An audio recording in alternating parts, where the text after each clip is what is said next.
The humanitarian dinner gives people hope. When people go to the dinner, they see the humanitarians and see what these people have accomplished. And they say, wow, there really are good things going on in Jacksonville. And then the second part of that is not only do people feel good, they realize there are still other things to accomplish.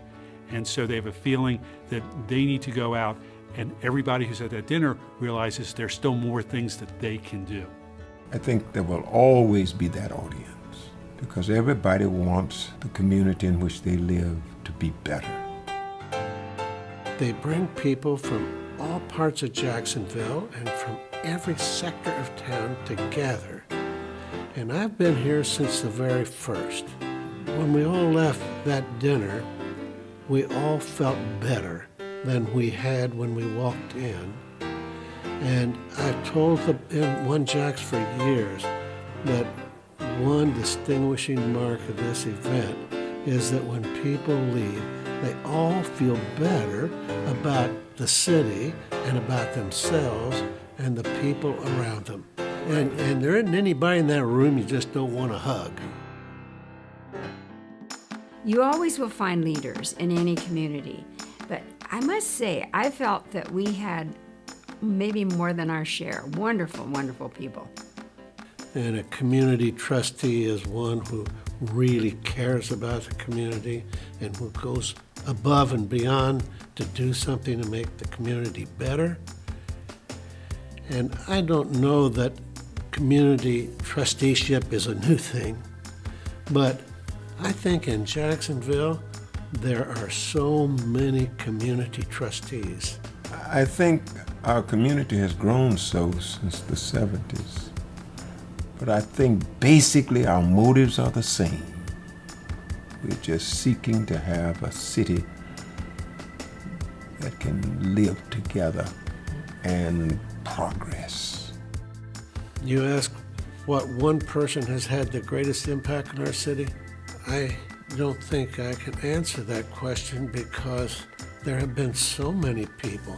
I think if you'd asked me 45 years ago at that very first dinner, I would have said Jack Daniels, because he was a leader. But then at another time in your life, I might have said Fran Kinne. And another time I might have said someone else. Jake Godbold understood that the city needed to move ahead and that he wasn't going to let small things get in his way. We wouldn't have the Jaguars if it hadn't been for Jake, which brings me to the number 2 most important person in Jacksonville over the last 45 years, and that's Wayne Weaver.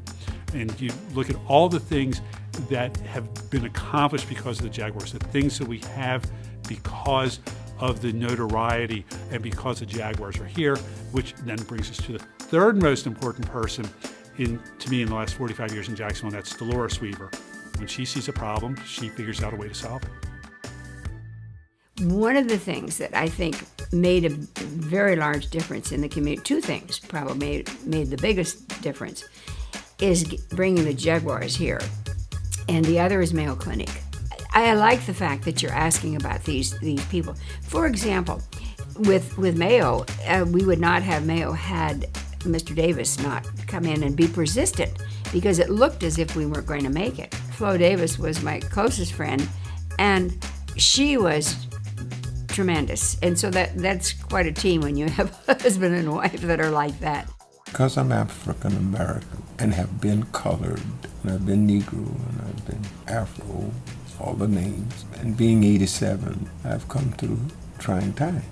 The first person I would name would be Eartha M.M. White, because when I was a boy, she made sure that on Christmas that kids received toys and clothes.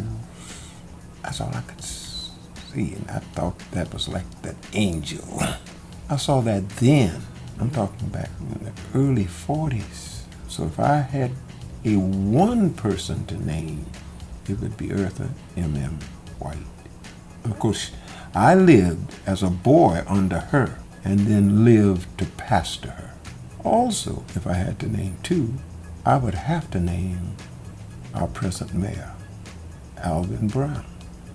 Never did I dream, did I even think that I'd ever live in Jacksonville, Florida, with an African American mayor. You can't write the history of this city without that. I have a very, very positive feeling about Jacksonville.